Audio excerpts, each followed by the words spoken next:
Chapter 13 angles and their measurement. इसमें exercise 13A angles. सबसे पहले समझेंगे एंगल्स क्या होते हैं। एंगल क्या होता है?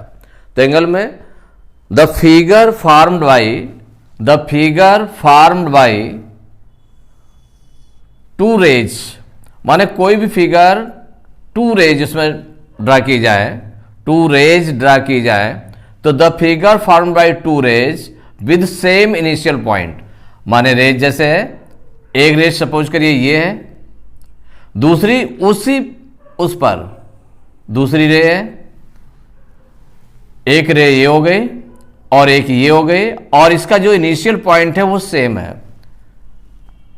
द एंगल माने द फिगर, जो भी फिगर बन रही है, the figure form by two rays with same initial point is called an angle. ये एंगल कहलाता है।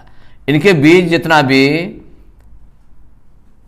झुकाव होता है, देखिए जितना भी झुका हुआ है, वन रे दूसरे पर जितनी झुकी हुई है उसको हम एंगल बोलते हैं।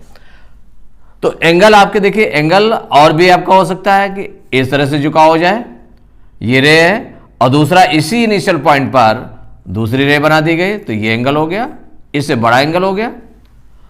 और अगर हम इस रे को इस तरह से कर दें कि सपोज करिए ऐसे रे है दूसरी रे उसी इनिशियल पॉइंट पर, तो ये एंगल हो गया आपका। तो इस तरह से एंगल की वैरायटीज हो सकती हैं, कई काइंड्स हो सकते हैं, उसके अलग अलग काइंड्स बाद में पढ़ेंगे। पर एंगल को देखें तो the figure form by two rays with same initial point is called an angle. तो ये एंगल है, ये एंगल है जहां पर टू लाइंस मिलती हैं। तो इसमें एक्सरसाइज 13A का फर्स्ट नंबर क्वेश्चन है, name 3 examples of angles from your daily life.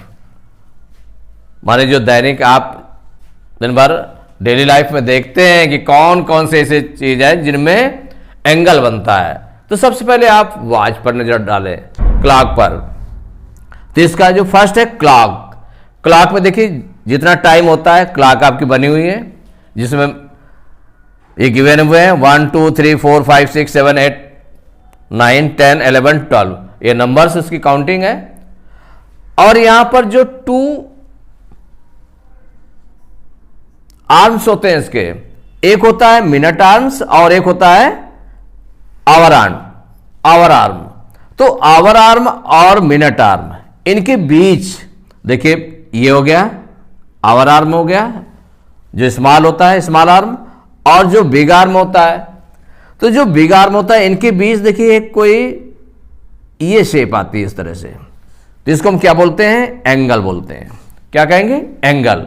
तो एक क्लॉक में जो हम देखते हैं तो वो एंगल का शेप हो गया।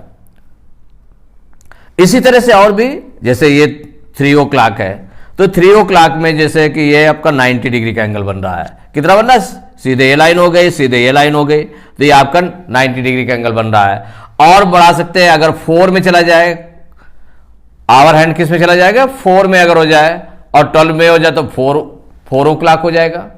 तो यहां पर भी आप एंगल देखते हैं कि एंगल के शेप में बनता है। सेकंड, आप डिवाइडर, जो कंपास या डिवाइडर देखते हैं तो डिवाइडर में क्या है? ये नीडल्स होती हैं, 2 नीडल्स। इनको जितना भी एक्सपेंड करते हैं, जितना भी फैलाते हैं, इसको कम फैलाएंगे स्मॉल एंगल बनेगा, और ज्यादा फैलाएंगे और बड़ा एंगल बन जाएगा। तो इनके बीच जो एंगल बन रहा है ये शेप, तो इनके बीच भी एंगल बनता है।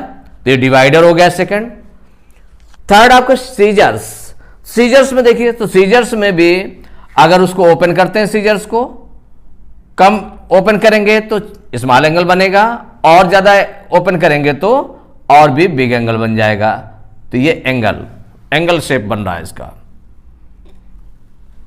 तो name 3 examples of angles from your daily life. तो clock, divider and scissors. Question number second, name the vertex and the arms of angle ABC given in the figure below. तो जो figure दी है इसमें vertex find करना है। Vertex आपको देखना है कि वर्टेक्स का नेम देना है और इसके आर्म्स कौन कौन से हैं। तो देखिए कोई भी एंगल बनता है, तो ये एंगल बना हुआ है, एंगल ABC है। ऐसे राइट करते थे कि एंगल का साइन ये हो गया एंगल ABC। इसको ABC जिस पॉइंट पर एंगल बनता है उसको मिड में रखते हैं, तो B पॉइंट जैसे तो मिड पर रखेंगे तो एंगल ABC। B पॉइंट पर एंगल बन रहा है, इसका मतलब B को हमें बीच में रखना पड़ेगा, इसको किनारे किनारे, तो इसको हम ऐसे लिख सकते हैं एंगल ABC, या एंगल कह सकते हैं CBA। B हमारा मिड में रहेगा, जिस पॉइंट पर एंगल बनेगा वो पॉइंट कहां पर रहता है, बीच में रहता है, मिड में रहता है। तो एंगल ABC भी कह सकते हैं, एंगल CBA कह सकते हैं। अगर सपोज करिए केवल ओनली वन एंगल बन रहा है, किसी पॉइंट पर केवल एक ही एंगल बन रहा है, तो उसको हम एंगल B भी राइट कर सकते हैं। तो इसके नेम्स क्या क्या हो जाएंगे, एक हो जाएगा एंगल ABC, और दूसरा आपका क्या हो गया एंगल CBA भी कह सकते हैं इसको, और एंगल B भी कह सकते हैं। क्योंकि B पर केवल एक एंगल बन रहा है तो इसको एंगल B भी राइट कर सकते हैं। देखिए B आपका 3 लेटर से एंगल को हम डिनोट करते हैं, मेनली जो है मेन रूप से क्या करते हैं, 3 लेटर से डिनोट करते हैं। तो जिस पॉइंट पर एंगल बनता है उसको हमें मिड में रखना पड़ता है, तो एंगल ABC, माने इन दो जो 2 रेज हैं इनके बीच में एंगल बन रहा है, तो इसका मतलब है कि हमें किस तरह से रखना पड़ेगा, B आपका मिड में आए। ऐसे CBA भी कह सकते हैं, इसको कह सकते हैं, या एंगल B भी कह सकते हैं कि B पर केवल ओनली एंगल बन रहा है तो एंगल B ऐसे राइट कर सकते हैं। इसमें जिस पॉइंट पर एंगल बनता है उसको हम बोलते हैं वर्टेक्स। क्या बोलते हैं, वर्टेक्स। जिस पॉइंट पर एंगल बनेगा वो हमारा वर्टेक्स कहलाता है। And the arms of angle ABC, arms क्या हो गए, आर्म्स मीन्स इसकी साइड्स, जिन साइड्स के द्वारा एंगल बनता है। तो एक देखिए साइड हमारी AB है, दूसरी साइड क्या है, BC है।